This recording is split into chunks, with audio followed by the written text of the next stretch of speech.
We are Chris Lee, Blake Lovell, and Max Barr of Southeastern 14 here to recap Wednesday night basketball action in the SEC, Mississippi State's trip to Kentucky, Ole Miss's journey to LSU, and Auburn's trip to Nashville to play Vandy.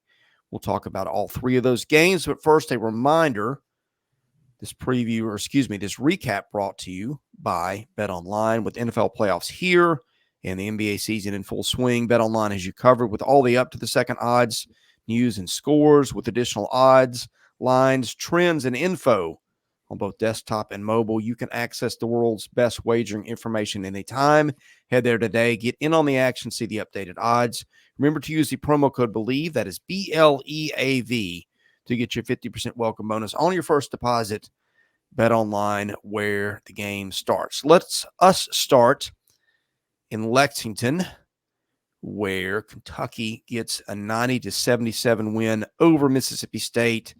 The Cats lead by 18 at half. State makes a little bit of a run midway through the second half. Kentucky answered. I guess that the storyline in this one, the showdown between the two big men, Tolu Smith and Trey Mitchell, both played well. But the difference, guys, and I'll start with you, Blake. Kentucky had great guard shooting. It got it from Antonio Reeves, who had 27 points. State didn't get it from Josh Hubbard. I think you had to have that if you were State to have a chance at winning. Instead, he goes 1 for 11 from the field for 3 points. State could not afford that kind of performance to get a win in Lexington, and Kentucky walks out with another win. Yeah, I mean, Kentucky didn't shoot it well from outside. But they put up a stat that I had to look at again to make sure it was right. But I don't know the last time someone shot almost 75% from two against Mississippi State. I mean, Kentucky shot 74% from two. I've gone back actually. Actually, there's one team that has actually shot the ball really well against Mississippi State from two. This season, it was Tennessee who shot 63% from two against Mississippi State. Last season, I'm looking at it, and there's one that ranks above the 74.2% that Kentucky shot. Tennessee shot 77.4% against Mississippi State last season from two. So Tennessee, for whatever reasons, had their number inside the arc. But I just looked at that, and I was like, man, it's wild to think that for Mississippi State, as good of a defensive team as they are, I mean, they're 1/10 in 2-point percentage defense, which probably after last night knocked them down quite a bit. I don't remember where they were going into it, but yeah, like for Kentucky to just kind of do that and be that efficient from inside the arc when they weren't hitting as many threes as they usually do, obviously made the free throws. That helped. Yeah, I mean, that's pretty impressive to me. And I thought the other impressive thing, I think Kentucky had 20 assists on 30 field goals. It's just this team moves the ball really well. They're very unselfish. I think sometimes we always say when you get guys that are just so used to being the man, all these guys are used to being the man, and yet these guys just they do a really good job of just, I think, their court awareness, passing the ball, the unselfishness, all that kind of stuff. And so that was something that I thought really was on display here. And then for Mississippi State, it's the same thing. It's like we said, we went into it. None of us gave it a thought probably to pick them to win this game just because they just have not played as well on the road. And they don't shoot it well, 9-27 here, which I don't know, 9-3 is probably not bad for Mississippi State, but still, I mean, I just think it's something where, again, it's trust issues. And so it's hard to go in there and win for anybody, not just Mississippi State. So, I mean, that was kind of the game, is Kentucky just was able to, make that huge run to end the half. And I guess that was why they're up 20 or up, ended up being 18. But so, I mean, I just think giving yourself a cushion against a Mississippi State team that does not shoot it well and didn't get to the free throw line enough, that was going to be easy success for Kentucky. And remember, this team still doesn't have a Adu Thiero. And this is one of those physical games that you could really miss him in. I thought Ugo was great again. only 17 minutes, 4 blocks. Cal said he got asked. He said, "Why aren't you playing? Why aren't you playing Ugo a little bit more? This guy's averaging like 6-7 blocks per 40 minutes." He said he gets tired real quick. He said his conditioning is a little bit of an issue, and when he gets tired, then mistakes start to come in. But I mean, how valuable is it? And we keep talking. Well, I don't know. I keep talking. I love Dylan Cardwell off the bench. I feel like every video I mention him. And Kentucky's really got something with Ugo off the bench too. I mean, not many teams can bring in a 7-footer when their other 7-footer goes out. That's pretty valuable. And you saw it pay off here against a physical interior presence like Mississippi State has. Cal said that they changed their pick and roll defense a little bit for this game. So they did make some changes. And I think it paid off a little bit. They were a little bit more aggressive in defending the pick and roll. It's still a work in progress, but I like the direction that the defense is going in. And we've been talking about Alabama's offense, Auburn's offense a lot. I mean, we've been giving credit to the Kentucky offense, but in 4 SEC games, 87 points, 90 points, 92 points, 90 points. They haven't scored under 87 in SEC play. It's nuts. They're just scoring left and right. And for Mississippi State to hit 9 threes when Hubbard has a bad game, I mean, that's pretty impressive for the way that they shoot. So I thought Kentucky did a great job in taking Hubbard out of his game. This Kentucky team just continues to get better, and similar to how we keep saying with Alabama, Chris, you've been all over the defense, been, playing a little bit better. This Kentucky defense is starting to look a little bit better. You're muted, Chris. Sorry. Still circling that game on, what is it? For Kentucky? First week of March. Yeah, when the Alabama game. Okay, what is it? February the 24th? That's the one I want to see with the way these teams score points. You're just taking off till February 24th, huh?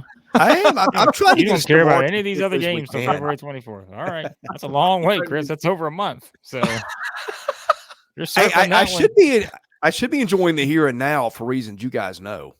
Well, Kentucky still got home game against Tennessee, home game against Gonzaga, at Auburn, home against I mean, still got a while before you get there. Doesn't matter to Chris.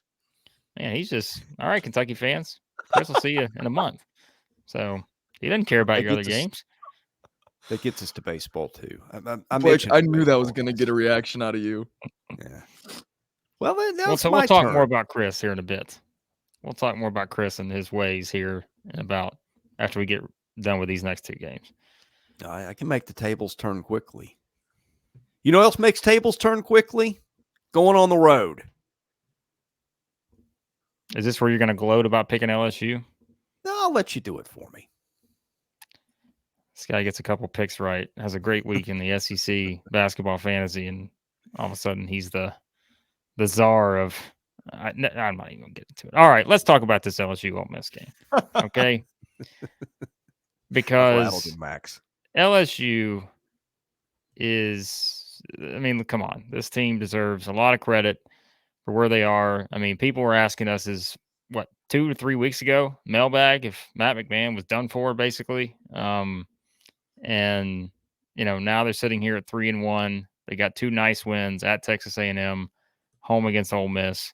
And yeah, I mean, the road trip to Auburn, like Max said in the previous video or whenever we did that, it's, hey, they showed the fight to come back and at least make that interesting. And they built off of that here.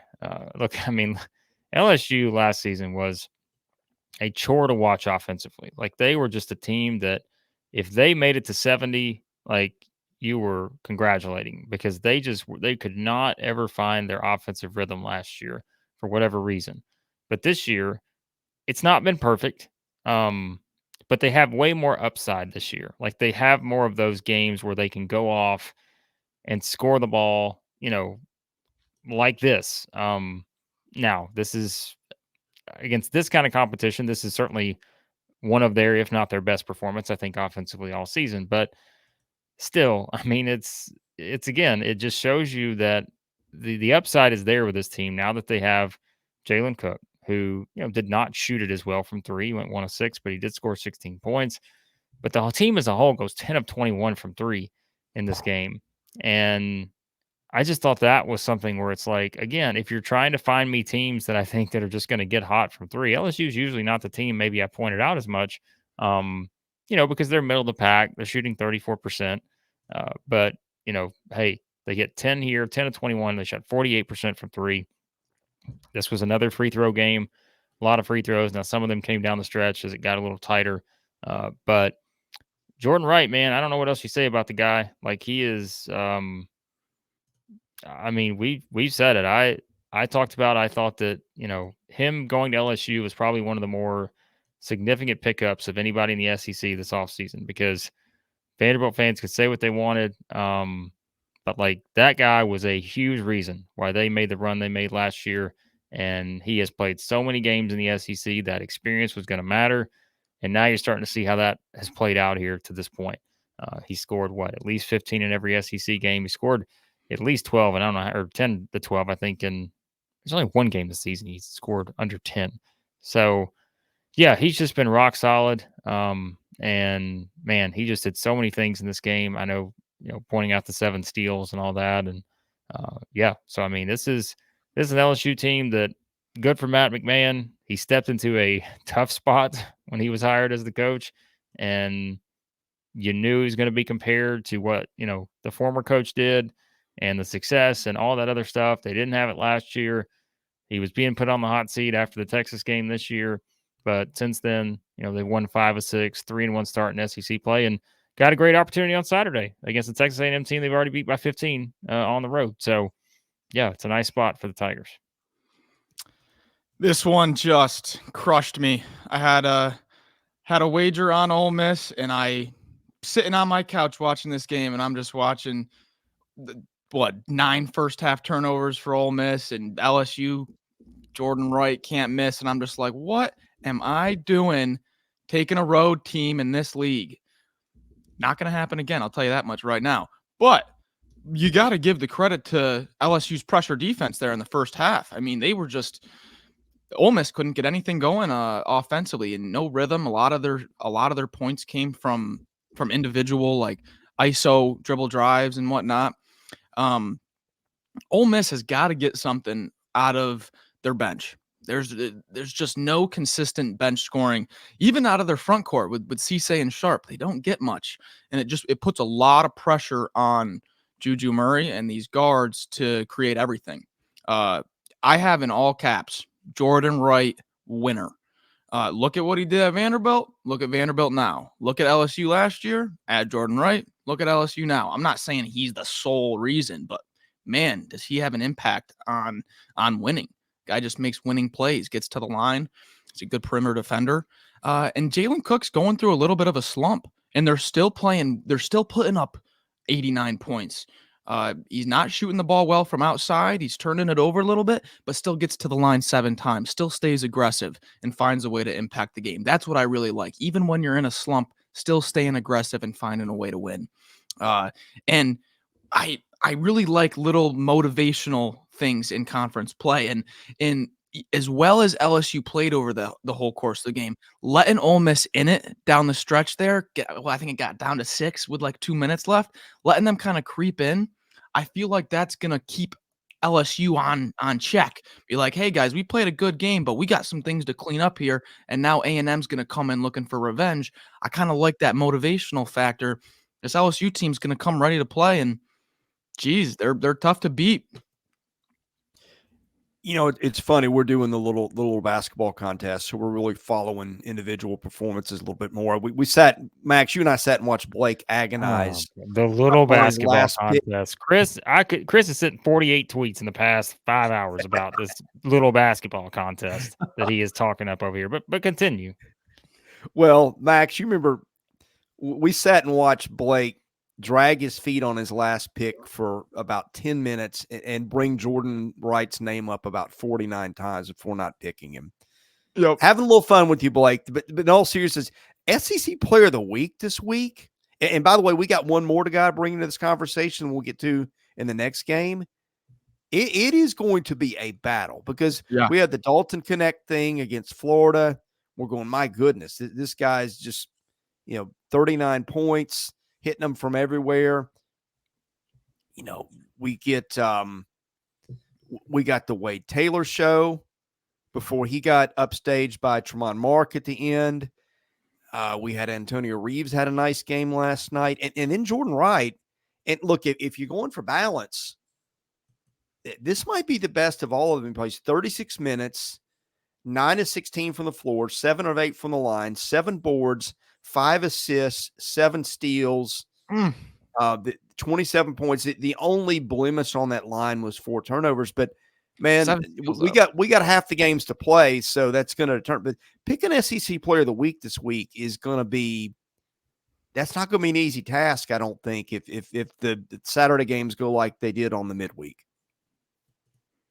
Well, I'm just telling you, I don't know that the Saturday game is going to go like they did on the midweek, because having encores of those kind of performances are going to be tough for everybody. But I would agree with you. I think that, yeah, I mean, what else do you say about Jordan Wright? If you see what he's doing for this team, and again, where it's kind of leading to, and they're in a good spot. Like I said, it's that they've got. I think their schedule's manageable here, just kind of comparing it to others. But tough test coming up in terms of after the A&M game. They hit the road for 3 of their next 4, which involves going to Georgia, Alabama, and Tennessee. And then they got Alabama at home in there too. So, yeah, we'll see. This team can keep it rolling. All right. Speaking of performances, this wasn't the biggest box score line in terms of doing all the stuff that Jordan Wright did. But my goodness, Jaylin Williams was darn near perfect last night. Auburn beats Vanderbilt 80-65. Here's his line: 29 minutes, 7 of 7 from the floor. 2 of those were threes. 5 of 5 from the line. 8 boards, 3 assists, a steal, a block. The only blemishes there: 1 turnover, 1 personal foul. Auburn took control of that game kind of late in the first half and never really looked back. But guys, the big storyline for this one for Auburn, and Max, you got a little information on this. I saw Johni Broome go down last night late in the game.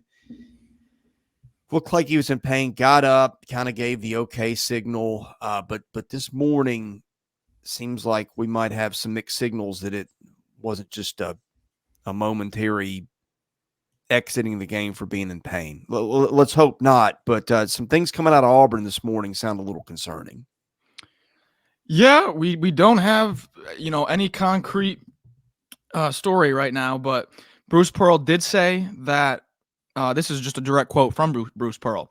"I don't know what the status of his right knee is, but we'll get word on that tomorrow." That being, he said that late last night.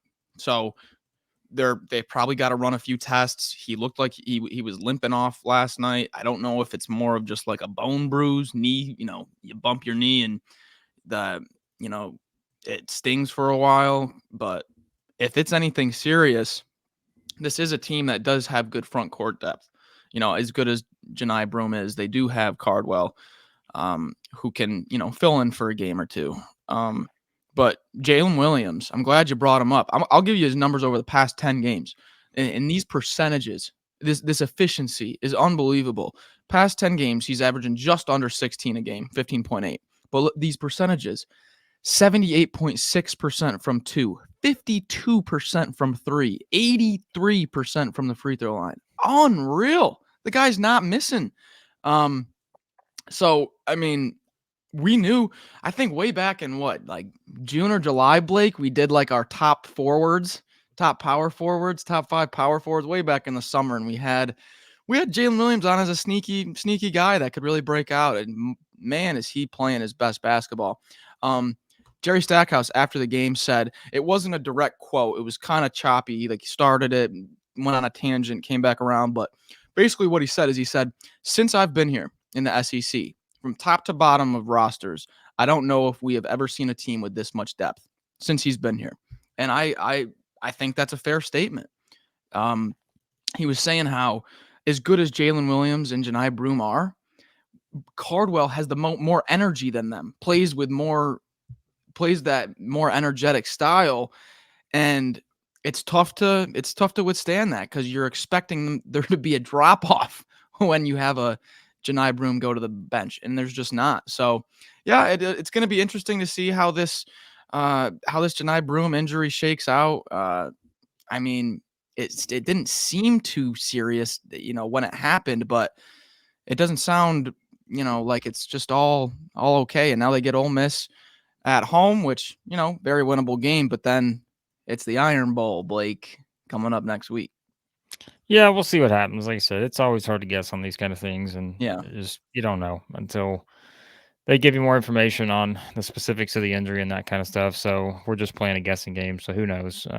So we'll find out. Obviously, we'll talk about it when we know for sure. But yeah, I mean, like you said, the Stackhouse quote and all that. I mean, it's just, we've said it. This is the deepest team in the SEC. It's probably the deepest team in the country. Yeah, we haven't seen a lot of teams like this that are able to play 5 guys off the bench who can all play 15 or more minutes and be very effective doing so. And so, yeah, I mean, that's just where we are right now with this Auburn team. They are as confident as ever. They just have so many guys that you have to prepare for matchup wise, and you get so many different rotations, and it's just like you can never really get into a rhythm because they can sort of change and throw this guy at you that has a different skill set. Then you got to somehow defend that or try to score on that. And it's a grind to try to do anything against this team. And again, that's why they're 15 wins. They've all been by double digits. And yeah, I mean, this is a team that has a next gear that I just don't think a lot of teams have. And a lot of it has to do with the depth and all that sort of gives you an opportunity. If you get in foul trouble, any of those situations, it's just, this is where we talk about the importance of depth. And so, yeah, I mean, they're fantastic. They're number 1 in our power rankings this week. If, they dominate Ole Miss on Saturday, we'll see if that changes. I would say probably not, but, so we'll see. They're just really good. For Vanderbilt, meanwhile, at Mississippi State, home against Tennessee, at Auburn, home against Missouri, home against Kentucky. That's their next 5 games. Sorry for Missouri fans, but Vanderbilt, you talk about Chris circling games, a month from now. Vanderbilt probably circling a game, 2 weeks from now or whatever, 2.5 weeks, because that Missouri game is the only one in there that just, you look at and you're like, okay, if we don't win this one, you keep going further. At South Carolina, home against A&M, at Tennessee. It's not pretty. So, yeah. So we'll see if the Commodores can pull an upset somewhere. Yeah, this was the team that we had first in our power rankings against the team that we had last in our power rankings. Any home court advantage that Vanderbilt used to have is disappearing. I was not at the game, but texted with people. It sounded like Auburn had a louder presence in the gym and maybe more fans, which is just unbelievable if you grew up in this era. Yeah, well, I was going to say, it is unbelievable if you go back in the day, but like in recent years, I feel like Auburn's been a team that's brought quite a few people in that gym. And I think, that just speaks to their success, right? It's just because of how successful they've been. Auburn's done pretty well, I think, of bringing a lot of fans to that gym, which, I mean, we could say that about a lot of teams, unfortunately, in the past several years. But yes, if you long-term, I agree. It's just not something that you would have thought, but here we are. So, well, 2 things. Auburn's got a pretty decent alumni base here. I have a lot of friends who are Auburn fans that live in the area. That's number 1. Number 2, Bruce Pearl has energized his fan base in a way that has never been energized. So that's number 2. And number 3, it's Vanderbilt. That fan base is as beaten down as I think I've ever seen it. Their fans aren't showing up for much of anybody, to be honest with you. I mean, it used to be a day like if you got a couple thousand Tennessee or Kentucky fans in the building, it was kind of like stop the presses. But those are the 2 teams that could do it. And now you're seeing Alabama do it. You're seeing Auburn do it. And part of that is just Vanderbilt fans are just disinterested.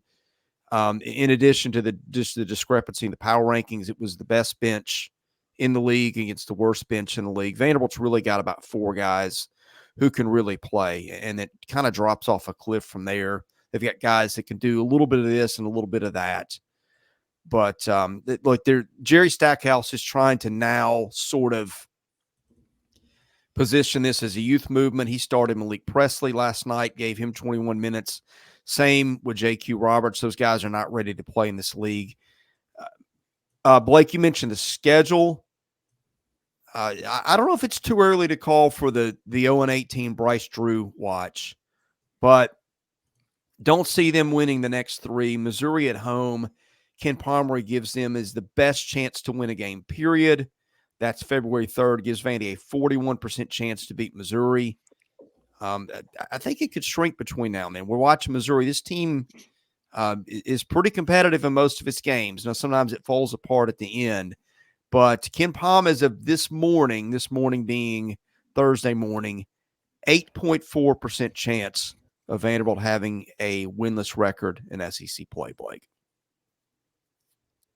I don't know if I'm buying that. I think they're going to beat somebody, and I think they'll beat a couple somebodies because it's not that long ago they lost by 3 at home to Alabama.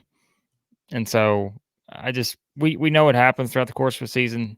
Again, could it happen? Would you place the odds right now on it happening? Like there's a decent chance, like you said, but we say that about some teams too, some years, and I know this one feels different, but they get Missouri at home, you know, they get LSU at home, they get Georgia at home. I mean, I'm buying into Georgia and LSU, but again, weird things happen in Memorial Gym. We say that all the time. So yeah, it's probably gonna be hard to win a road game because their road games: Mississippi State, Auburn, South Carolina, Tennessee, Arkansas, Florida, Kentucky. It's hard to find one in there. So yeah, they'll have to. I think one of those three is where it'll have to come, but it will not be easy because I say all that and I'm just like, I know they've lost like their first 4, but you know, they're not got beaten by like 30 or anything. Like, they're at least keeping games interesting, and so I think they're going to find one here somewhere. Missouri fans, I apologize. I hope it's not you because I'll hear about that if it is. So, parting thoughts, Max. I'll start with you. Max. Just get to the real part here before we wrap up. Yeah, let's get into a little fantasy update here. I think there we are. Yep, that's in the this is in the Photoshop. All right, so you're seeing in the flesh, behind the scenes, what we're working with. But this is off, Max, for the audio listeners. Read this off here. Okay, here we go. So this is our Tuesday and Wednesday. We've each of our players play one game. The Chris Lee Bears are in a sizable lead at 173 points. Blake is in the middle at 155. And then somebody, I don't know who, is way behind at 129. So Chris in a big lead. He had hold on a second. Hold on just 1 second. This is not a big lead. It is a big lead. He's up 18 points. Feels pretty big to me. Hold on. He's got a big lead on you, Max Barr, but on me, he does not have a big lead. He's only up 18 here. All right. So let's just call it what it is. Oh, Blake still has his confidence. Weekly high score, or not weekly. Yes. So far, high score, Dalton Connect with 54. Chris also got huge games out of Antonio Reeves, who had 40. Reed Shepard with 32, some big scores. Blake got in just a masterclass from his front court this week. He got 85 combined points from Tolu Smith and Jonas Adu. Trey Mitchell combines in with 32. That front court is just beasting for Blake. And then for yours truly, 2-man show here between Wade Taylor and Johni Broome. I'm not going to mention the other 3 because, as Coach Cal has been saying, if you're not going to perform, you're on the bench. And that's what I'm doing to these guys before their Saturday games in practice. We are getting back to our roots, back to our fundamentals, and we're coming out strong on Saturday. Just want to let you guys know we're not laying down. Did one of us also go 3-0 on picks last night? I'm not talking about the picks either. Did one of us also have a certain thought about a certain player and an injury? Does anyone remember that? Max, do you remember? Because someone's gloating right now, but we have receipts, Max, don't we? We have receipts, but we can bring them out at any time. But all I'm saying is, Mark Sears, on behalf of Southeastern 14, I would like to apologize to you for Chris Lee, the Chris Lee Bears, and his thoughts on how much he wants to win. So that's as far as I'm going to go. But Chris is like, by any means necessary. That's his motto. So Let's just embarrassing. say if Johni Broome does not play on Saturday, I am voiding my score this week, and it doesn't count, and we're redoing it. Unreal is Really? what this is. No, Apparently we're got having a ton of powers I fun never with it. knew I had. I'm just going to leave that there. We're having a ton of fun with this, really. I love it, and we're getting some. You guys on Twitter at 14 Southeastern, give us a follow. We've been interacting with a lot of you guys with this. It's been a ton of fun so far.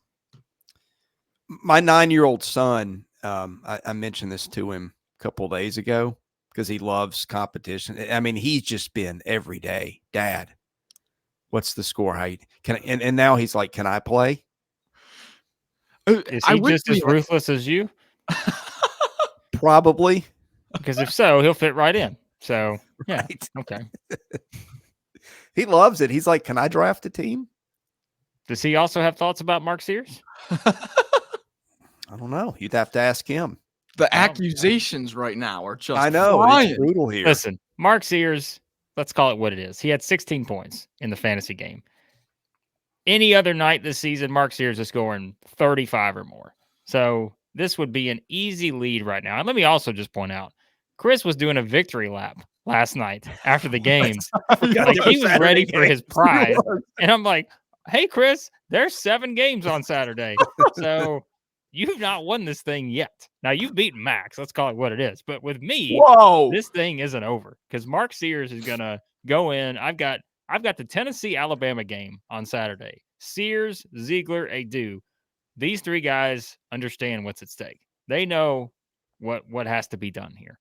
So, and Trey Mitchell, I've already heard Trey Mitchell. He's like, I understand. As part of the Monstars, I'm going for 40 against Georgia. I can't quote him directly on that, but that's just what I hear from my friends in Lexington. So, Noah Thomason's my putting up mouth. 50. Oh, Noah Thomason killed you. My mouth has written a check that we'll see if the roster can cash it. But there's I was some cashing going on. I think there's some NIL money flowing somewhere. There might be. So is that against the rules? Max, was that prohibited in the rules? I don't remember mentioning this. You set this up. Look at this Max pulling out this notebook. Nope, that is not in the rules. All right, get this off the screen. This reminds me. I'll make it quick. My favorite fantasy football story ever. I'm playing in a league of a bunch of guys that I go to in church, and it's super competitive. And I'm down. I don't even know, like 60 points with 2 guys to play, and we're all sitting around watching Sunday Night Football. And I got a kicker and a running back I picked up on the waiver wire that week. I got hit with buys like you wouldn't believe. And it was the Jonas Gray game for the Patriots. Remember that he made the cover of SI for 1 week and it got cut like 2 weeks later. So we're sitting and watching this, and the guy that I'm playing's asleep. And I'm like, Yahoo's got a victory probability, and it's got me like at 0% before the game. I actually went ahead in the game. And so the guys sitting with me are mercilessly texting the guy that I'm beating to the point where they wake him up. So he goes to bed thinking he's got this game won. And he just responds with one thing. He said, somebody needs to break that guy's leg. Long story short, I went ahead for a few minutes. His kicker ended up hitting an extra point or something to beat me, but it's the most fun I ever had losing a fantasy football game.